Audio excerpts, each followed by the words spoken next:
Hello, welcome to this episode of Rich Insights. I'm Don Rich, Head of Investments for Esoterica Capital Markets. Today's topic is on the new normal. Well, the new normal seems to be abnormal. We're going to look at equity volatilities today.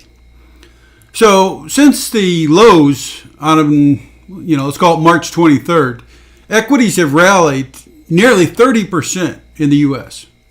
A nearly 30% recovery. And you would think, all's hunky-dory, right? That we're as happy as a pig in the mud pit. Well, that's not the case. That's not the case. We are still far from normal when we look at volatility. All right, so let's start off. Now, volatility is just a measure of how much the stock prices are bouncing around. The stock returns. How volatile are the stock returns? It's a quantitative measure of how volatile the stock returns are. All right, so let's jump to the chart here for a second. Let's take this first case. This is the S&P 500 implied volatility at 30%, just over 30%. All right, let's start with that number. That 30.5% number, that's the annualized number. Okay. Now, to put that in daily terms, we have to divide by 16, roughly. Right? So, if we take that number divided by 16, it's almost 2. All right. You're already boring me, fat man. Where are you going with all this? Well, again, 30.5 divided by 16 is 2. That means that a 2% move is normal in this environment. Right? That's a 1 standard deviation move. That's considered normal. A lot of times it's referred to as noise.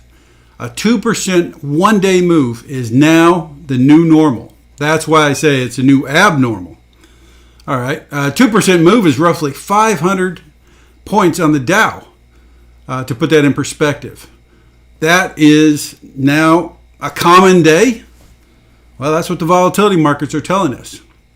Now, also notice, when we looked at those volatilities, there is a term here, implied volatilities. What does that mean? Well, these volatilities are coming from the options market. All right, so they're forward-looking volatilities, is what it means. In other words, the market is pricing the volatility over the next 2 months to be a certain level. Okay, so we can think about volatilities of how much stock prices have bounced around in the past, or we can look to market indicators to see what the market thinks they're going to be bouncing around in the future.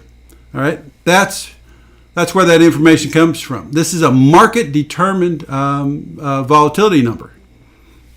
Okay, so let's head back to this. You can see we got up here just north of 60% at the height of the financial crisis, and we're about halfway back, right? We're near the 30 handle here. Well, what's normal? Historically, the S&P 500 has been around 15% volatility or so. That's considered quote-unquote normal. We did get ridiculously low at one point, down to 10% volatility. But again, that was the exception. 15% is sort of what's normal. All right, so we're twice right now what's normal. Now you can see this time we peaked at 60. How did that compare to the Great Recession in 2008? Well, it wasn't quite as high. Okay, so on this chart, we're also looking at other markets. Here we have the S&P, and then we have the tech-heavy NASDAQ, the NASDAQ 100 here. Now notice, very similar pattern. It also peaked about 60, and it's come about halfway down here, 30.7 versus 30.5. Very similar to one another. Now let's go to the next market here, EFI. This is Europe, Asia, and the Far East. All right, so it's one of the most popular equity indices outside of the U.S. EFI. All right, and again, same sort of thing. It spiked not quite 60, probably around 55, and it's come back here today. It's trading at 20.7. Again, all these numbers are as of March 19th here. Okay? And again, the same story. The peak this time was shallower than the peak in 2008. Now, lastly, we have emerging markets. The EM equity basket here. Again, the spike up to 60, and it settled back down to just over 30. Now, when I look at these numbers, the first thing that pops out at me is a similarity. Right? We just went around the entire world. All right? 30.5, 30.7, 30.6, 28.7. There's barely an eyelash worth of difference between these numbers. Now, these two, the NASDAQ and the S&P, do not surprise me. All right? Because the tech-heavy NASDAQ is now largely composed of the same companies as the S&P 500. In other words, the mega caps today are the techs. All right? And so that's why these two are so similar to one another. So I can understand this a little bit. But emerging markets, Europe and Asia, everything trading at the same volatility? Wow. I find that really surprising. We're looking at the biggest economic downturn in history. The biggest. Let's try to put that in perspective, right? We're about halfway through Q2 right now. We're in the middle of May, right? Halfway through the second quarter. And the estimates out of the government today, they estimate that in the second quarter, the GDP number is going to be minus 40%. Minus 40. So how does that compare to 2008? Well, I think the biggest quarter in 2008 was like minus 8.5%. All right. We have no comparable. All right. Not even, a lot of these numbers even surpass the Great Depression. So when I say the biggest economic downturn in history, I am talking about numbers that just blow 2008 away. And most economies will end up in a recession based on this. Now, how long the recession lasts, we don't know yet. But it's almost a guarantee that we're going to end up in a recession, right? In Q1 in the U.S., we had negative GDP. In Q2, we're surely going to have a negative GDP. And if you use the old rule of thumb that 2 negative quarters put you in recession, well, we're in recession today. And we're not alone, obviously. All right, but this biggest downturn in history has not hit all countries the same, right? There are differences across countries. And that's not being factored in here at all. Again, everything is trading with like volatilities right now, which seems odd.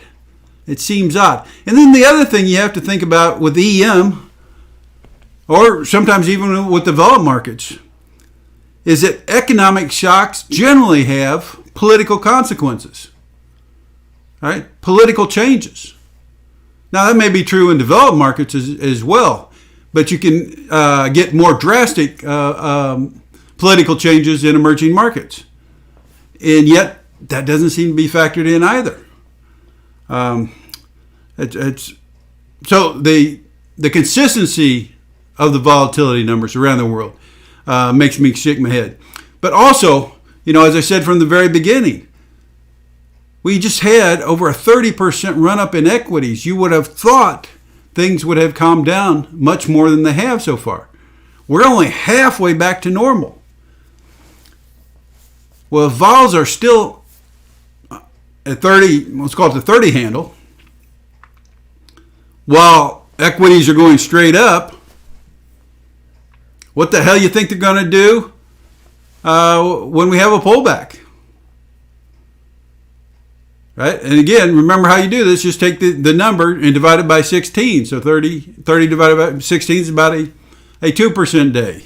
We get up to a vol of 40, a vol of 50, and so forth again. And you can be talking about 800-point days on the Dow being normal. Right? That's what I'm talking about here. The new normal is clearly abnormal at this point.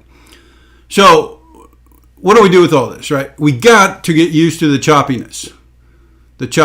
Now, again, most of this last month, or 6 weeks now, it's been largely things going straight up. That's not going to last, right?